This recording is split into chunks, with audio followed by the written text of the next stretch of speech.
Oke, sekarang saya bakal jelasin flow untuk website e-commerce SR12, terutama untuk POV admin yang utama. Yang pertama, admin yang utama akan diberikan akun oleh developer yang bisa langsung dipakai untuk login. Nah, tampilan pertama akan seperti ini, dan di sini kita bisa lihat di atas tuh ada navbar namanya. Nah, admin utama itu punya akses untuk ke dashboard, tepatnya di sini di bagian kanan atas.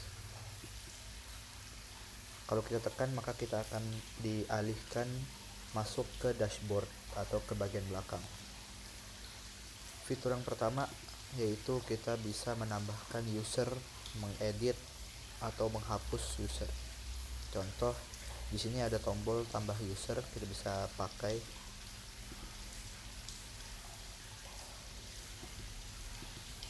Kita hanya perlu mencantumkan nama, emailnya, lalu kita pasang passwordnya.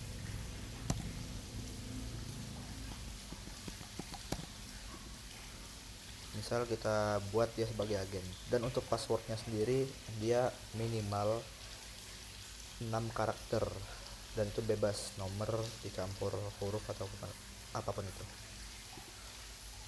Nah, di sini sudah terlihat kalau user yang baru kita buat itu sudah jadi.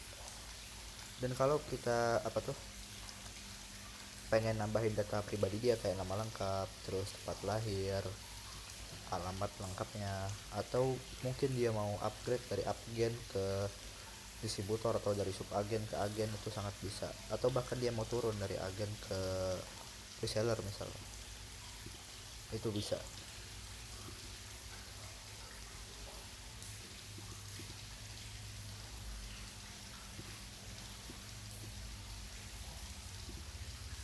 Atau kita mau hapus usernya sudah tidak berlangganan lagi dengan kita, terus kita mau hapus supaya nggak menuhin, bisa banget. Kita bisa aja hapus di sini dan langsung hilang. Dan di user pun kita bisa melihat detail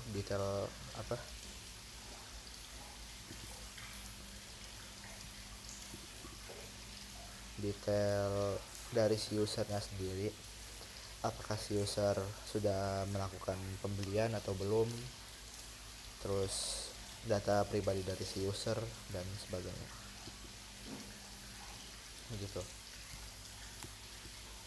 Dan misal kalau usernya itu sudah terlalu banyak, mungkin ada 50, nah kita bisa cari berdasarkan namanya langsung. Misal saya cari yang Mimin, tuh dia langsung muncul nanti. Oke, baik, kita lanjut ke bagian kategori. Kategori ini ibarat kata sebuah katalog sebelum kita menambahkan barang. Misal kita tambahkan ya properti, lalu kita pasang nih fotonya. Nah, nanti dia muncul. Kita juga bisa edit dari nama atau fotonya, mungkin ada kesalahan atau pengen ganti aja, terus juga kita bisa hapus kategorinya. Selanjutnya ada item. Setelah kita menambahkan kategori, waktunya kita menambahkan item. Contoh tadi properti, berarti saya tambahkan rumah 3x4 misal. Nah, di sini kategorinya sudah muncul nih, properti. Sebelumnya saya udah menambahkan merchant dan F&B, tadi barusan saya menambahkan properti. Kita masukkan rumah 3x4 ke kategori properti. Kita pasang harga misal 150.000, dan kuantitas ini adalah stok yang tersedia di kitanya, misal 50. Terus kita pasang deskripsinya, lalu pasang foto dari produknya. Nah, bisa dilihat di sini ya, kalau stoknya itu 0, maka dia akan merah. Jadi kita nggak perlu lihat-lihat lagi nih, oh ini stoknya masih ada apa enggak. Dia langsung tahu nih, kalau merah berarti kosong gitu. Dan di ini pun di riwayat kita bisa ngeliat nih yang udah beli barang kita itu siapa aja. Nah di sini baru ada satu. Nah total penghasilannya itu diambil dari sini. Misal kita mau total penghasilan di bulan Juni tahun 2025, nanti muncul. Kenapa ini nggak muncul? Soalnya belum ada. Terakhir pembelian berarti di bulan September. Nah gini, misal ada 10 pembelian di bulan September, nanti kebaca semua nih. Total pembelian pada September 2025 adalah 1 pieces dan total penghasilannya adalah 52.480. Begitu.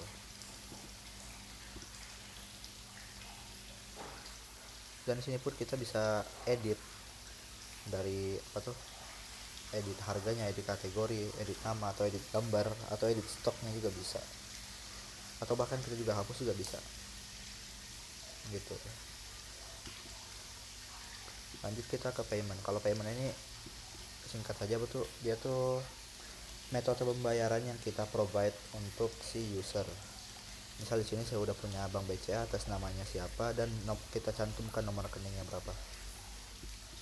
Misal kita nambahin lagi bank BSI atas nama random aja, terus kita pasang rekeningnya. Nah di sini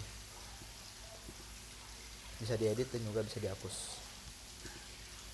Lanjut ke discount management. Nah saya udah nambahin satu agen, itu kita pasang diskonnya di 36% misal. Terus kita juga bisa nih, misal untuk sub agen itu kita pasang diskon di angka 27%. Nah ini juga muncul. Terus kita lihat diskonnya itu di mana, di item. Nah ini harga asli, harga yang kita pasang.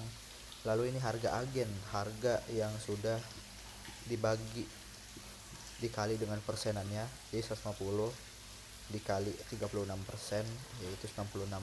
Nah nanti si user itu bakal dilihatkan harganya itu sesuai dengan role yang dia sandingkan, yang dia gandeng. Misal si user daftar sebagai agen, lalu dia login ke sistem dengan akun agen, maka harga yang akan dimunculkan 96.000. Begitu pula dengan subagen, reseller dan sebagainya. Gitu. Nah, di sini juga kita punya pesanan.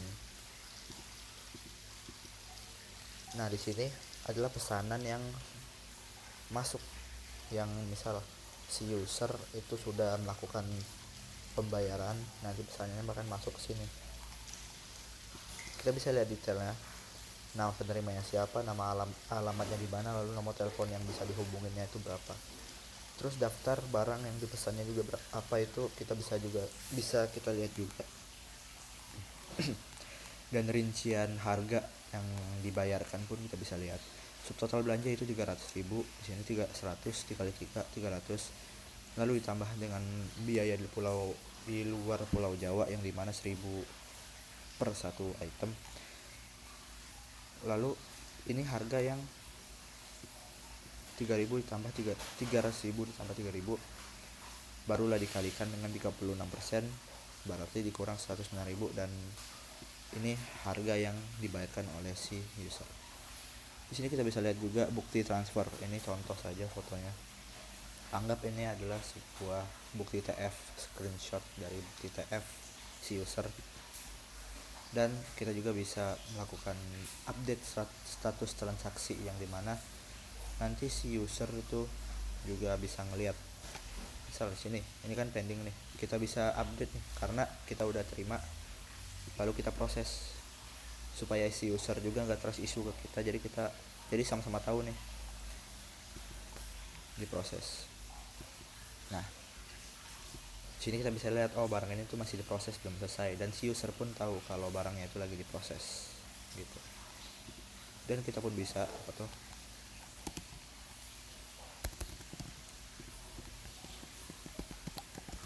misal ada pesanan pre-order. Bentar, mana yang habis ya? Oh ini, kita melakukan satu pesanan pre-order. Nah, metode pembayaran yang kita buat tadi nanti munculnya di sini, misal Bank BCA atau Bank BSI, atas namanya siapa dan nomor rekeningnya bisa di copy gitu ya, misal copy tuh, di copy dia bisa, terus user tinggal upload bukti TF nya aja. Nah,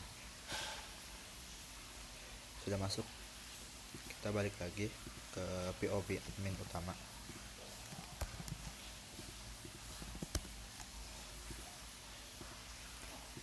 Lanjut ke pre-order. Nah, tadi saya memesan 2 barang yang dua-duanya itu pre-order. Maka kalau pre-order ini halaman yang cuman bisa diakses oleh admin utama. Jadi admin utama nih ngeliat dulu nih, oh barangnya ini nanti dipesankan. Lalu ketika barangnya datang, tinggal ACC barang PO. Ketika kita ACC nanti barang yang awalnya ada di sini, maka dia akan otomatis pindah ke pesanan ini. Tuh, yang ini. Nah, jadi si admin kedua bisa memproses barang yang tadi awalnya pre-order, karena barangnya sudah datang, jadi bisa diproses. Jadi kurang lebih gitu untuk flow dari penggunaan SR12 sebagai POV admin utama.